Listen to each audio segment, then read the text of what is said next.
di ruang lobi, ya bahkan sangat berdesak-desakan. Upayakan saudara bisa konsentrasi karena saya akan berbagi 35-40 menit, kalaupun lewat-lewatnya nggak banyak. Tapi saya berupaya tidak lewat karena waktu kita juga, saudara-saudara. Kejernihan hati merupakan topik pembahasan hari ini dari kitab Injil Matius pasal 1 ayat 18 sampai 25. Mari Bapak Ibu kita buka ayat Alkitab, kita baca dulu bersama-sama ayat Alkitab ini sebelum kita membahas tema ini. Kejernihan hati dari Matius 1 ayat 18 sampai 25. Oke. Kalau saudara sudah ketemu, kita baca bersama-sama saudara ya. Matius 1 18 sampai 25. Oke, yang tidak bawa Alkitab bisa membaca di slide di depan. Sekali lagi dalam hitungan ketiga kita baca dengan mantap Bapak Ibu Saudara-saudara. 2, 3, ya. Kelahiran Yesus Kristus adalah seperti berikut. Pada waktu Maria ibunya bertunangan dengan Yusuf, ternyata ia mengandung dari Roh Kudus sebelum mereka hidup sebagai suami istri. Terus, karena Yusuf suaminya seorang yang tulus hati dan tidak mau mencemarkan nama istrinya di muka umum, ia bermaksud menceraikannya dengan diam-diam. 20. Tetapi ketika ia mempertimbangkan maksud itu, malaikat Tuhan nampak kepadanya dalam mimpi dan berkata, Yusuf anak Daud, janganlah engkau takut mengambil Maria sebagai istrimu, sebab anak yang di dalam kandungannya adalah dari Roh Kudus. Ia akan melahirkan anak laki-laki dan engkau akan menamakan dia Yesus. Karena dialah yang akan menyelamatkan umatnya dari dosa mereka. 22. Hal itu terjadi supaya genaplah yang difirmankan Tuhan oleh Nabi. Sesungguhnya anak darah itu akan mengandung dan melahirkan seorang anak laki-laki.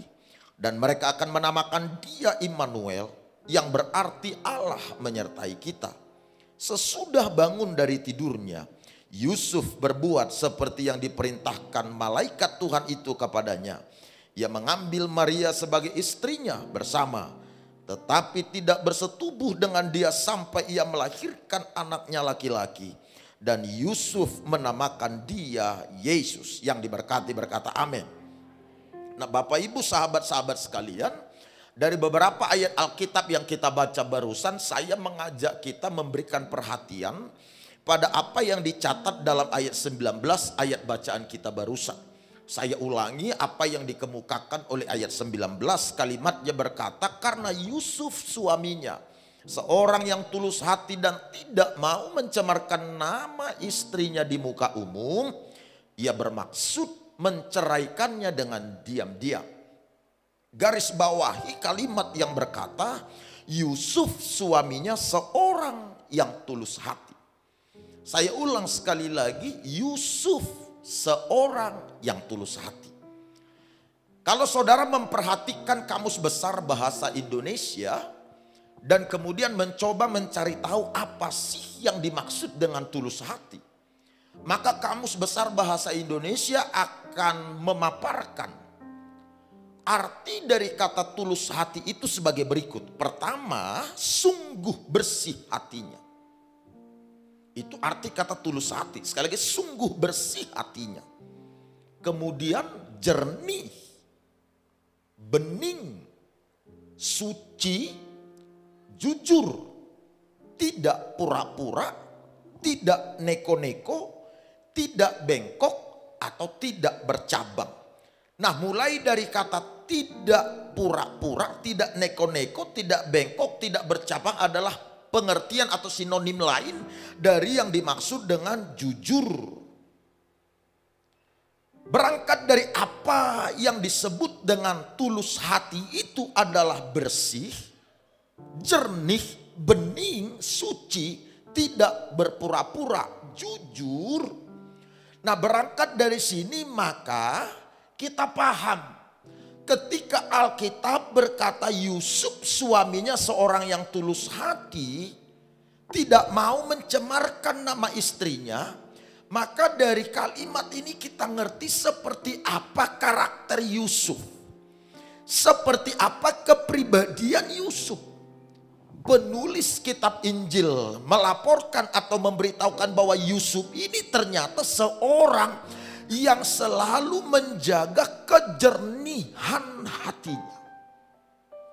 Yusuf adalah seorang yang menjaga atau yang bertanggung jawab atas kebeningan hatinya. Sehingga hatinya Yusuf itu jernih, bening, suci. Artinya dijauhi dari hal-hal yang bersifat neko-neko, yang bersifat tidak baik, yang bersifat atau dari motif-motif lainnya.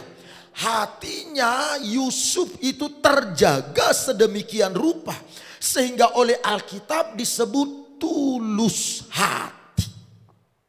Dalam percakapan sehari-hari Bapak Ibu, kita sering mendengar tulus hati itu bersamaan atau disebut juga dengan tulus ikhlas. Jadi ketika saudara mendengar kata tulus hati atau tulus ikhlas, ini adalah dua hal yang menunjuk atau yang memiliki pengertian yang sama. Hanya dalam praktek kadangkala ada perbedaan sedikit.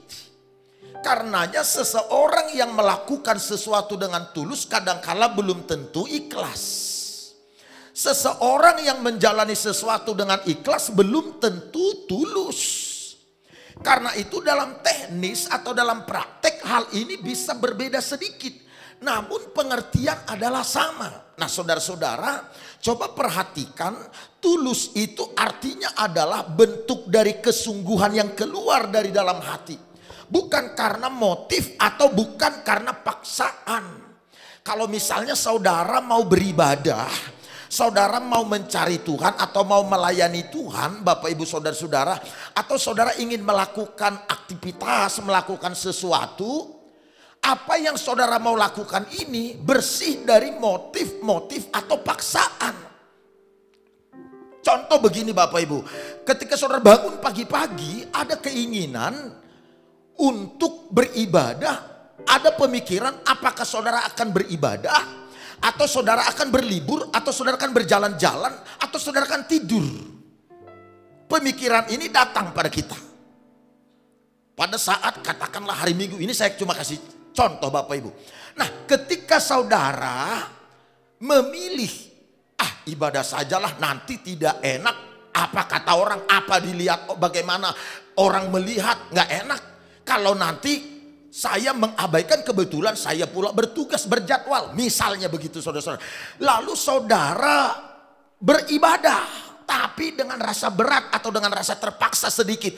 Mengingat nanti orang berpikir buruk tentang kita.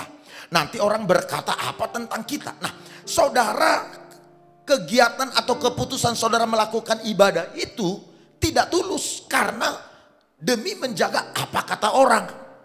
Supaya jangan dibilang negatif, supaya jangan dianggap buruk dan lain sebagainya. Akhirnya kita beribadah. Ini namanya tidak tulus Bapak Ibu saudara-saudara. Jadi kita melakukan ibadah itu, kita beribadah itu, kita cari Tuhan itu, kita melayani Tuhan itu. Itu karena menjaga apa kata orang. Seharusnya yang disebut tulus itu adalah kita mencari Allah, kita beribadah bukan karena demi menjaga apa kata orang atau demi menghindari kritikan atau serangan, tetapi karena memang itu lahir dari dalam hati karena kita dekat dengan Tuhan, karena kita menghormati Tuhan. Yang paham katakan amin. Itu contoh tulus misalnya. Lalu katakanlah misalnya contoh ikhlas. Ikhlas itu adalah tindakan yang lahir dari ketaatan dan keinginan dekat dengan Tuhan. Bukan karena ingin membuat orang lain terkesima, ingin membuat orang lain kagum, atau ingin mendapatkan embel-embel atau motif-motif lain dan seterusnya, bukan. Misalnya sekali lagi saya kasih contoh, ketika kita ingin beribadah atau mencari Tuhan, ingin melayani. Ketika kita ingin beribadah Bapak Ibu saudara-saudara, lalu kemudian yang kita lakukan ini adalah supaya demi nama ini atau motif-motif lain menimpa atau menyelinap masuk ke dalam hati, maka walau saudara melakukan kegiatan itu, mengerjakan itu, tapi karena ada motif-motif lain yang menyelinap masuk, maka apa yang kita lakukan itu tidak bisa disebut ikhlas. Makanya sering kita mendengar dia memang tulus orangnya tapi nggak ikhlas. Nah gitu saudara-saudara. Nah beda dengan Yusuf Bapak Ibu Saudara-saudara. Alkitab menyebut bahwa Yusuf ini adalah seorang yang tulus hati atau tulus ikhlas. Dia adalah orang yang menjaga kejernihan atau kebeningan hatinya terus menerus. Oke, sebelum saya bahas lebih dalam soal tulus ikhlas atau tulus hatinya Yusuf ini, saya ajak kita lihat lebih dahulu apa yang dicatat dalam Matius pasal 1 ayat 1. Ini untuk menekankan kepada kita sekalian betapa pentingnya menjaga atau memiliki kejernihan hati. Nah saya mulai dulu dari Matius 1. Coba lihat saudara-saudara. Matius pasal 1 kalimatnya berbunyi begini Bapak Ibu Saudara-saudara. Ayat 1 saudara bisa lihat apa yang muncul di depan. Inilah silsilah Yesus Kristus anak Daud, anak Abraham. Jadi berarti kalau berdasarkan silsilah Yesus ini ternyata adalah anak Daud. Dan Daud ini anak Abraham. Maka kita bisa menyimpulkan Yesus ini lahir dari keturunan Daud atau dari keturunan Abraham. Oke ya. Kita sekarang lanjut kepada apa yang dicatat di dalam ayat 16. Untuk meyakinkan kita sekali lagi. Ayat ini menjelaskan bahwa Yesus ini memang benar lahir atau keturunan Daud. Ayat 16 berkata begini. Yakub memperanakkan Yusuf suami Maria yang melahirkan Yesus yang disebut Kristus. Kalimatnya berkata Yakub memperanakkan Yusuf. Jadi ayahnya Yusuf ini Yakub. Yakub memperanakkan Yusuf. Berarti Yusuf ini lahir karena Yakub campur dengan istrinya. Makanya menggunakan kata memperanakkan. Tapi giliran Yesus, kalimatnya berkata Yakub memperanakkan Yusuf suami Maria yang melahirkan Yesus. Jadi Yesus ini tidak disebut diperanakkan tapi dilahirkan. Jadi ketika menggunakan kata diperanakkan atau memperanakkan dengan melahirkan, ini dua hal yang berbeda Bapak Ibu. Yesus memang lahir dari rahim Maria. Tapi dia lahir bukan karena unsur perkawinan atau pernikahan atau campur antara pria dan wanita. Kalau seseorang lahir karena perkawinan atau karena faktor pernikahan, maka disebut memperanakkan. Tapi kalau melahirkan belum tentu itu karena faktor perkawinan. Begitu kira-kira. Makanya menggunakan kata antara memperanakkan dan melahirkan. Di giliran Kristus lahir tidak menggunakan kata memperanakkan tapi melahirkan. Oke, sekarang jelas bahwa Yesus ini lahir dari rahim tapi bukan karena akibat perkawinan. Jadi memang karena Roh Kudus itu benar. Nah, perhatikan ayat 17 saudara-saudara. Jadi seluruhnya ada 14 keturunan dari Abraham sampai Daud. Abraham sampai Daud 14 keturunan. Kemudian 14 keturunan dari Daud sampai pembuangan ke Babel. Di mana orang Israel terjajah terpecah belah. Dan 14 keturunan dari pembuangan ke Babel sampai Kristus. Jadi kita hitung mulai daripada Daud. Daud sampai mulai dari kerajaan Daud sampai dengan bangsa Israel pecah 14 keturunan. Dari kerajaan Israel pecah terbuang terjajah 14 keturunan, kemudian lahirlah Yusuf, Yesus Kristus kemudian. Jadi dari silsilah ini saudara-saudara, maka jelas bagi kita bahwa Yusuf suami Maria ini adalah anak raja atau keturunan raja, yaitu Raja Daud. Dan dia tergolong generasi yang ke-28 dari Daud. 14 tambah 14 bukan? Nah, tolong dengar saudara-saudara. Menariknya, ayat Alkitab yang kita baca yakni ayat 19. Yang berkata bahwa, coba perhatikan sekali lagi. Karena Yusuf suaminya seorang yang tulus hatinya dan tidak mau mencemarkan nama istrinya di muka umum.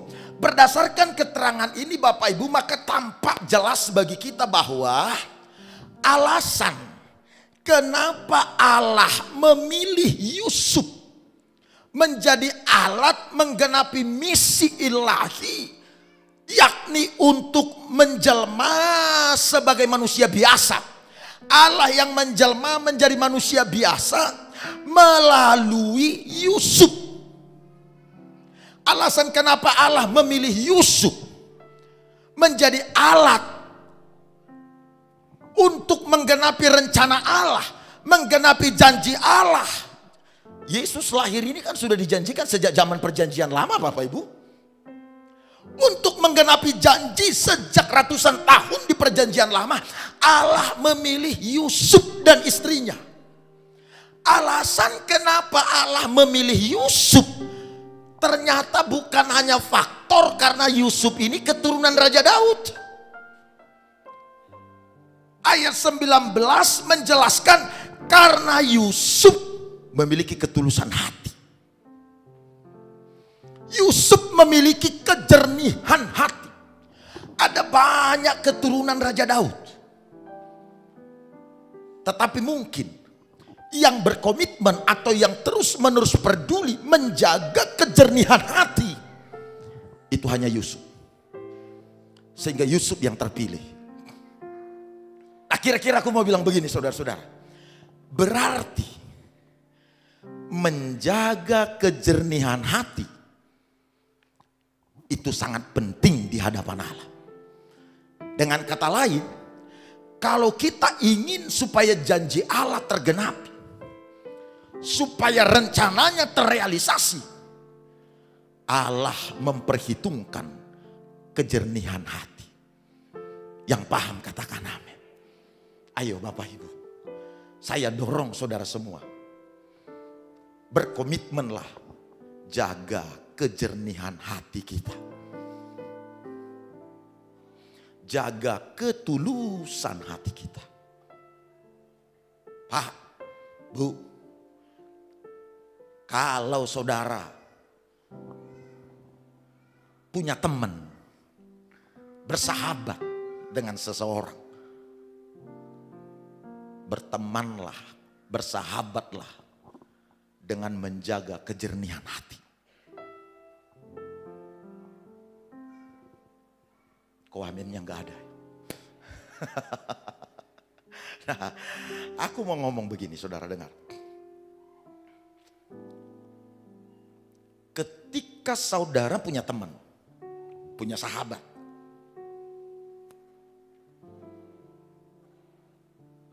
tapi kemudian saudara menjelek-jelekkan sahabat saudara, saudara memburuk-burukkan sahabat saudara kepada orang lain, itu menjelaskan bahwa persahabatan yang saudara bangun tidak tulus. Yang paham ngomong amin dong. Makanya pertemanan, persahabatan harus saudara bangun dengan tulus. Ketika saudara punya suami atau punya istri, saudara punya pasangan, lalu saudara memburuk-burukan, tidak menjaga nama baik pasangan saudara, berarti saudara tidak tulus hati mencintai pasangan saudara. Ayo. Kalau saudara tidak menjaga nama baik, hanya karena saudara melihat ada hal yang ganjil pada pasangan saudara nih. Saya ngomong pasangan dulu lah ya. Hanya karena saudara melihat ada yang ganjil pada pasangan saudara. Tidak seperti yang umumnya, tidak seperti yang saudara harapkan. Ada keganjilan lah, ada yang buruk, ada yang negatif. Saudara mulai bicarakan. Sebenarnya bisa disebut kita tidak tulus hati mengasihi dia, mencintai dia. Baca lagi yuk ayat 19. Perhatikan saudara, apa kata ayat 19. Boleh kita baca sama-sama? Muncul ayatnya. Ayo. Kita baca dengan kompak ya Bapak Ibu. 2, 3, iya. Karena Yusuf suaminya seorang yang tulus hati dan tidak mau mencemarkan nama istrinya di muka umum. Ia bermaksud menceraikannya dengan diam-diam. Perhatikan kalimat tidak mau mencemarkan nama istrinya di muka umum. Tahu nggak Bapak Ibu Saudara-saudara, ketika Yusuf melihat atau mengetahui bahwa Maria tunangannya telah mengandung, ini kan keganjilan. Siapa laki-laki yang tidak akan teriak? Ayo. Siapa laki-laki yang tidak akan bicara? Susah bagi seorang pria, Pak, bisa diam atas keganjilan yang dialami atau yang dimiliki, diperlihatkan oleh pasangannya, oleh tunangannya. Apalagi belum suami istri, masih tunangan loh.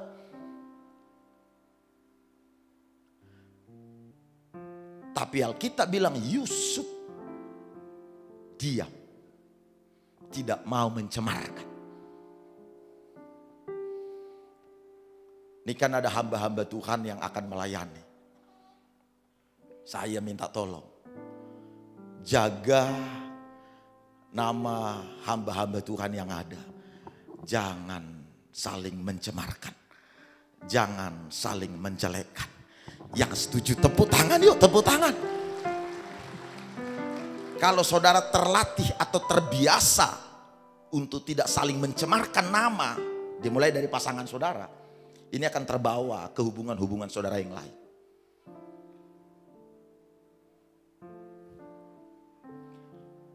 Pada hukum perjanjian lama Bapak Ibu, kalau seorang wanita mengandung di luar nikah, hukumnya adalah dia harus dibawa kepada hakim untuk dihakimi berdasarkan keterangan 2 atau 3 saksi, maka wanita tersebut bisa dirajam batu sampai mati. Saya tidak paham seberapa besar cintanya Yusuf pada Maria sehingga dia tidak ingin melihat Maria dirajam batu. Tetapi walaupun mungkin karena faktor besarnya cinta atau sayangnya Yusuf pada Maria, namun Alkitab memberitahukan, Alkitab menjelaskan bahwa yang membuat Yusuf tidak mau mencemarkan nama Maria bukan karena besar cintanya, tapi karena hatinya tulus. Ada orang mencintai pasangannya, tapi enggak tulus hati.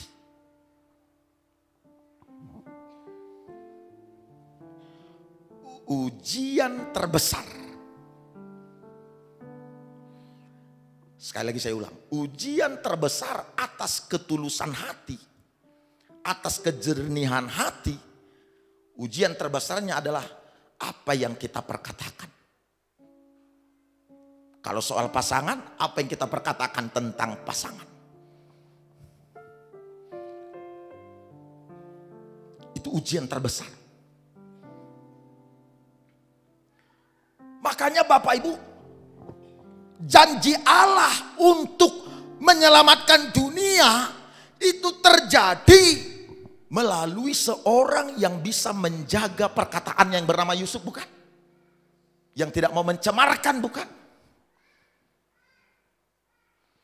Jadi sering sekali janji Allah atas kita, rumah tangga kita, keluarga kita, pribadi kita, sering sekali tidak bisa terrealisasi, tidak bisa tergenapi Bapak Ibu, hanya karena satu hal. Kita tidak menjaga apa yang kita perkatakan. Karenanya ini harus dijaga, boleh katakan amin. Harus dijaga. Hanya itu Bapak Ibu. Tidak ada ujian terbesar lain soal kejernihan hati. Misalnya begini nih. Ini sering terjadi pada kita Pak. Termasuk saya mengalaminya. Dan saya pun belajar dan merdeka dari sini. Dan semua kita belajar dan merdeka dari sini. Kadangkala kita tolong seseorang. Tapi setelah kita tolong, kita ngomong ke orang lain. Saya pernah begitu. Saya bantu seseorang. Ternyata akhirnya Saya jengkel, saya kesal, akhirnya saya ngomongin orang ini. Saya paham tentang orang ini. Tindakan saya membicarakan apa yang saya lakukan pada orang ini, ternyata menjelaskan yang saya lakukan dulu tidak tulus. Setuju nggak setuju ngomong amin yuk. Dengar kawan gini, Yusuf ini kita kembali kepada Yusuf lagi, saudara. Dengar, Yusuf ini untuk bisa menakar, supaya kita bisa mengukur seberapa dan dari mana kita tahu bahwa memang Yusuf ini tulus hati. Yusuf ini seorang yang menjaga kejernihan atau kebeningan hati. Dari mana? Ukurannya apa? Barometernya apa? Dengar, saya beritahu secara cepat garis besarnya ya. Yusuf diam-diam ingin menceraikan. Dia tidak ngomong pada siapapun tentang apa yang terjadi pada Maria. Yang kedua, ketika dia mulai berpikir untuk menceraikan Maria, masih mikir, masih merencanakan. Malaikat Tuhan datang lewat mimpi ngomong sama Yusuf, "Sup, jangan ceraikan. Jangan takut ambil dia jadi istri. Karena bayi yang dikandungannya dari Roh Kudus." Menggau. Itu baru lewat mimpi Pak Allah ngomong. Tapi karena Yusuf seorang yang tulus, minter yamenkan. Dia langsung melakukan apa yang dia dengar lewat mimpi. Tulus enggak itu? Padahal baru lewat mimpi lu Tuhan bicara. Ada banyak kita dapat mimpi kan? Entah lobo, entah apa sebahagian mimpi kita itu. Bahkan saking tidak percayanya kita, kadang-kala kita bertanya, jangan-jangan bukan dari Tuhan mimpi ini. Bahkan kalau kita dapat mimpi, togel yang kita ambil. Banyak begitu tuh. Aku punya kawan. ini ceritaku sama kawan, soal kawan lah ini cerita. Karena memang sudah kawan dekat. Orangnya nggak jauh dari sini. Jadi ceritanya begini saudara. Kawan ini lama dia menginginkan supaya aku datang berkunjung ke rumahnya. Aku besuk dia. Nggak datang-datang, aku besuk dia. Ada persoalannya. Berharap dia aku datang membesuk pada kala itu. Nggak datang aku. Saking berharapnya dia aku datang membesuk, malamnya dia mimpi. Dia mimpi bahwa aku datang mengunjungi dia. Begitu dia mimpi malamnya aku datang kunjungin dia, besoknya dia ambil nomor. Pendeta loh. Besoknya nomor yang diambil keluar. Begitu nomornya keluar, dia dapat uang, pas besoknya aku datang berkunjung. Luar biasa enggak? Sebenarnya enggak luar biasa. Karena waktu aku datang berkunjung enggak dia bagi uangnya. Jadi kurang luar biasa.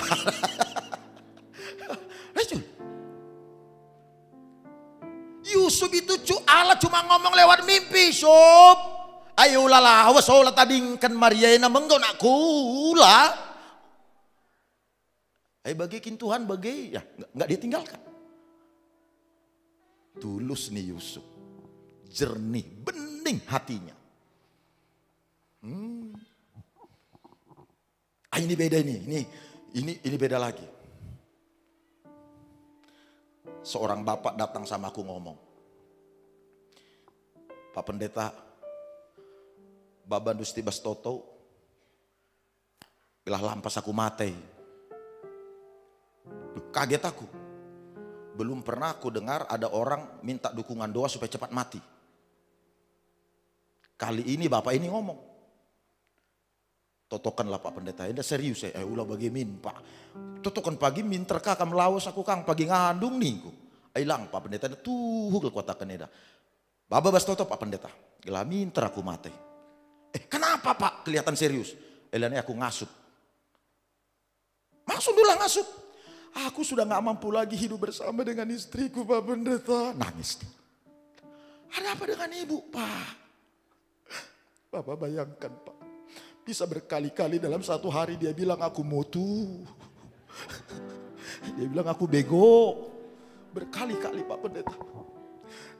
Suwi kuakape Pak Pendeta. Lana aku ngasuk. Kini endateku. Dalam hatiku ku bilang begini. Kutunggulah dulu besok-besok. Siapa tahu aku jumpa sama ibu. Nanti ibu ku tanya. Betul Pak. Aku panggil ibu. Bu. Kemarin lalu ketemu sama bapak. Bapak ngomong. Minta dukungan doa dari saya. Pak Pendeta, doakanlah Pak Pendeta, doakan. Tapi ini beda ceritanya Bu. Dia minta didoakan supaya cepat pergi. Kujatena lawas. Cepat meninggal Bu. Lo tuh Pak Pendeta. Ulah Pak Pendeta. Kaikin masalah nanina. Nah aku ngomong. Katanya berkali-kali ibu ngomong. Bisa setiap hari ibu ngomong. Mutu. Goblok. Tiap hari belas kendubana. Iyalah bagai Pak Pendeta lah bagai. Panggilan sayangku Pak Pendeta. Panggilan sayangku Pak Pendeta.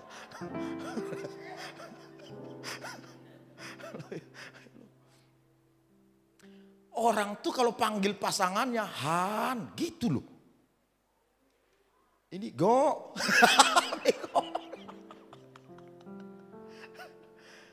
Pak, ini jadi pelajaran juga bagi kita, Pak.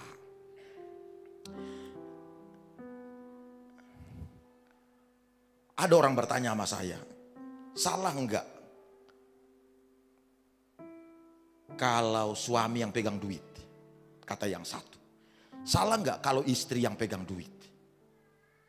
Itu pertanyaan ke saya. Lalu yang pertanyaan berikut yang sering adalah, salah enggak Pak Pendeta kalau istri yang memimpin di rumah tangga, bukan suami?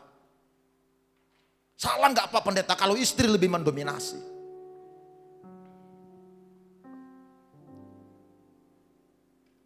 Tolong dengar Bapak Ibu, kiranya berita Natal ini membawa damai sejahtera. Ulekin minter sini kam kerina. Lenga buku belaskan kaipai, minter kam sini. Tenang dulu Bapak Ibu, dengar. Kalau istri kita lebih cepat berpikirnya, lebih cerdas, lebih cepat bawa cari duit, gak salah kalau dia memimpin. Ayo, lebih cepat dia, lebih cerdas dia, lebih gigih dia, lebih rajin dia. Lebih celing pikirannya untuk mengelola semuanya. Menangani masalah. Gak salah Pak. Kita suami juga jangan ngotot. Kita yang lambatnya kita slowly.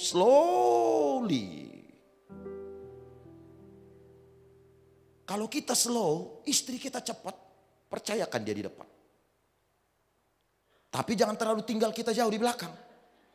Kejar dia. Jadi jangan mempersoalkan hal begini, itu maksudku loh Bapak Ibu.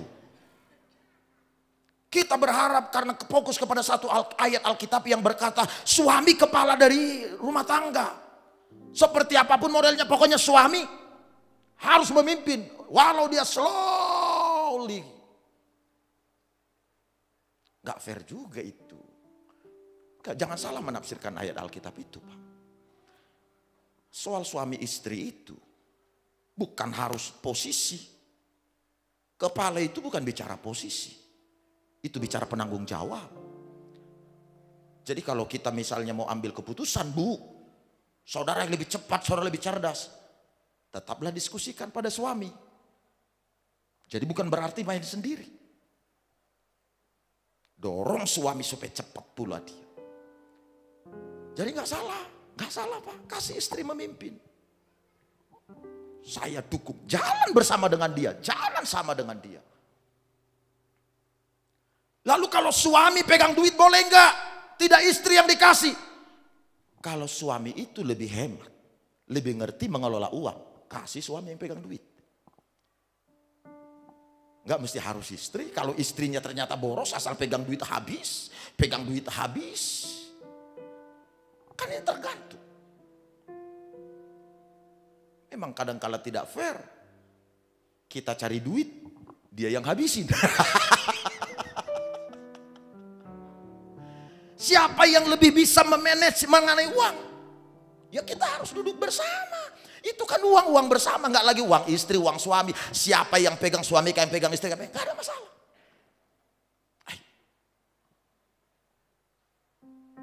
Intinya jangan tergoda saling mencemarkan pasangan. Aminnya kurang mantap ku dengar. Jangan tergoda saling mencemarkan. Jaga kejernihan hati. Jaga kebeningan hati. Kalau kita bisa di posisi ini Bapak Ibu, Tuhan bawa kita naik, janjinya tergenapi. Yang Allah perhitungkan itu adalah ketulusan hati. Doa saya hari-hari yang sudah kita lalui ini kita jadikan pembelajaran.